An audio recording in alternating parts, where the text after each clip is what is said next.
दोस्तों, ये कहानी मेरे और मेरी सरहद के बीच घटी एक बहुत ही मस्त हिंदी कहानी है।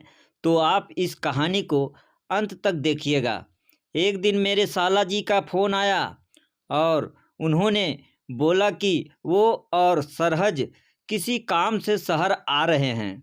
मेरी पत्नी तो ये खबर सुनकर बहुत खुश हो गई।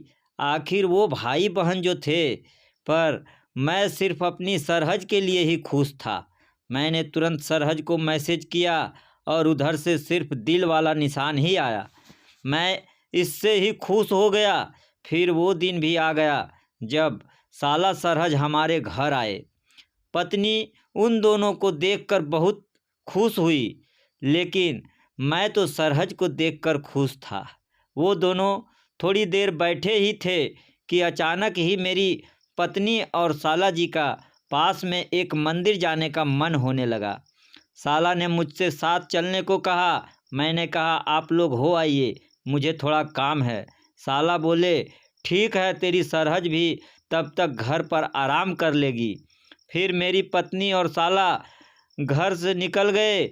उनके जाते ही सरहज कहने लगी मैं नहा लेती हूँ। मैंने उनकी तरफ प्यार से देखते हुए कहा ठीक है, आइए मैं आपको बाथरूम दिखा देता हूँ। मैं उनका सामान अपने कमरे में रखने चला गया। सरहज मेरे पीछे आई और कहने लगी मुझे अपने बैग में से कपड़े निकालने हैं। मैंने बोला हाँ ले लीजिए। मैंने तुरंत घर का मुख्य दरवाज़ा बंद किया, फिर अपने रूम का दरवाज़ा बंद कर लिया ताकि अगर कोई आ भी जाए तो हम दोनों को संभलने का मौका मिल सके। मैंने सरहज को हक किया और मैंने सरहज की ओर देखा तो उन्होंने कहा तुमसे मिलने की आस में सब कुछ रेडी करके आई हूँ। आज 2 साल बाद भी सरहज स्वर्ग की अप्सरा लग रही थी। फिर सरहज नहाने चली गई। जब तक मेरी पत्नी और साला नहीं आए, हम दोनों ऐसे ही बातें करते रहे। कुछ समय में साला और पत्नी भी आ गए। फिर पूरी फैमिली ने मिलकर खाना खाया और ऐसे ही बहुत सारी बातें होती रही। तभी साला मुझसे बोले मुझे अपने एक मित्र के साथ बिजनेस के सिलसिले में मिलने जाना है, तुम अपनी सरहद जी को शहर घुमा देना। मैंने कहा ठीक है। मैंने पत्नी को पूछा तुम भी चलोगे क्या? तो उन्होंने बोला शाम को मंदिर में सोसाइटी का प्रोग्राम है, मैं वहाँ जाऊँगी, आप ही अपनी सरहज को घुमा लाओ। मैंने कहा ठीक है। अब शाम को मैं और सरहज जी तैयार होकर बाहर जाने लगे। जब सरहज जी तैयार होकर आई तो मैं उन्हें देखता ही रह गया। सरहज ने ब्लू जीन्स और पिक टॉप पहना था। पहली बार आज मैंने सरहज को जीन्स और टॉप में देखा था।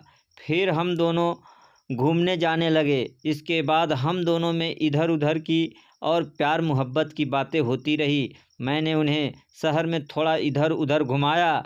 फिर सरहज का मूवी देखने का मन हुआ तो हम दोनों मूवी देखने चले गए।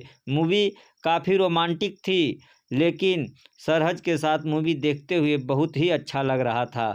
पूरी मूवी के दौरान मैंने सरहज जी का हाथ पकड़ रखा था और उन्होंने भी छुड़ाने की कोशिश नहीं की।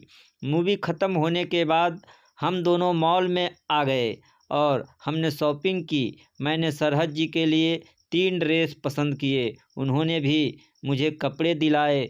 कुछ देर बाद मैंने सरहज से कहा आप इधर ही रुको, मैं फ्रेश होकर आता हूँ।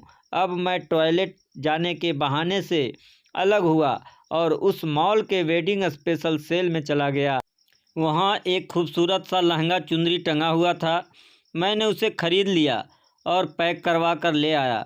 जब मैं आया तो सरहज ने मेरे हाथ में बैग देखा। वो पूछने लगी कि ये क्या ले लिया है? मैंने कहा कुछ स्पेशल लिया है, पर अभी नहीं, रूम में चलकर बताऊंगा। अब सरहज मेरी तरफ ज़रा कौतूहल भाव से देखने लगी तो मैंने उन्हें आँखों से ही आश्वस्त किया और उन्हें चुप करा दिया। फिर हम दोनों हाथ पकड़े एक दूसरे के साथ घूमते रहे। रेस्तरां में खाना खाने गए, तभी बरसात होने लगी और घूमते हुए रात भी होने लगी थी। हम दोनों भीग भी गए थे। हम दोनों घर से दूर थे तो मैंने सोचा बरसात में घर पहुंचना मुश्किल रहेगा और रात भी हो गई है। मैंने सरहद जी को समझाते हुए कहा, हम पास में कोई होटल में रुक जाते हैं। वो मेरा मतलब वो समझ गई थी, पर झिझक रही थी। मैंने कहा, मैं घर पर बता देता हूँ। उन्होंने कहा, ठीक है। फिर मैंने घर पर कॉल करके बता दिया कि हम दोनों सुबह आएंगे। बारिश होने से आने के लिए कोई साधन नहीं मिल रहा है। मेरी पत्नी ने भी हाँ कह दी और हम एक होटल में रूम लेकर रुक गए। हम होटल के रूम में जैसे ही अंदर गए तो मैंने अपने गीले हो चुके कपड़े चेंज कर दिए। अब मैंने कमरे की रोशनी को हल्की कर दिया।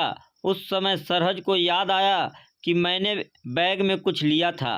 वो जल्दी से बैग की तरफ देखने लगी और बोली, क्या है इसमें? मैंने कहा, बैग खोल कर देख लो। सरहज ने बैग खोला तो उसमें दुल्हन के लिबास के लिए लाल रंग का लहंगा, चुनरी और उसके साथ कुछ मेकअप का सामान था। सरहज ये सब देखकर खुश हो गई। अब मैंने सरहज से कहा, अब आप अंदर जाकर जल्दी से मेरी दुल्हन बनकर आ जाओ। सरहज खुशी खुशी अंदर तैयार होने चली गई। 20 मिनट बाद सरहज एक नई नवेली दुल्हन के लिबास में घूंघट निकाले हुए मेरे सामने आई। मैं उन्हें देखकर खुश हो गया। सरहज बेड पर दुल्हन की तरह घूंघट ऊपर करके बैठ गई।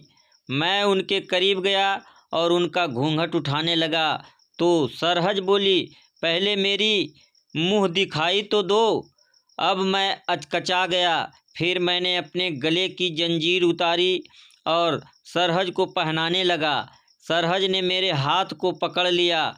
मैंने उनकी तरफ देखा तो सरहज ने कहा, ये नहीं, अपना वो दो।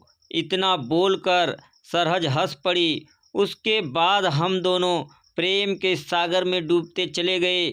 लगभग 30 मिनट तक प्यार का गोता लगाने के बाद हम दोनों बाहर आ गए। सरहज ने कहा कि आज बहुत दिनों बाद सुकून मिला है। काश हम ऐसे ही प्यार में गोते लगाते रहते तो कितना अच्छा होता। फिर कुछ देर के बाद उन्होंने बताया, तुम्हारे साला बिजनेस के लिए विदेश जाकर रहने का बोल रहे हैं। सरहज के विदेश जाने की बात सुनकर मुझे थोड़ा बुरा लगा, परंतु मैंने सरहज जी की बात मान ली। सुबह हम दोनों घर आ गए। वहाँ साला ने भी वहीं विदेश जाने की बात बताई।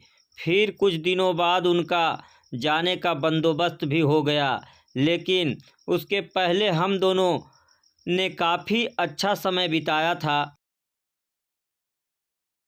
जिसे सरहद ज़िंदगी भर नहीं भूल सकती है। अब साला और सरहद जी विदेश में रहते हैं और मेरी भी पत्नी तो है ही, पर मुझे सरहद जी की याद हमेशा आती है और सोचता हूँ कि पता नहीं कब अब उनसे दोबारा मुलाकात होगी। हाँ, तो यह कहानी आपको कैसी लगी कमेंट के माध्यम से हमें ज़रूर बताएं और ऐसे ही कहानी सुनने के लिए हमारे चैनल को लाइक और सब्सक्राइब ज़रूर करें। धन्यवाद।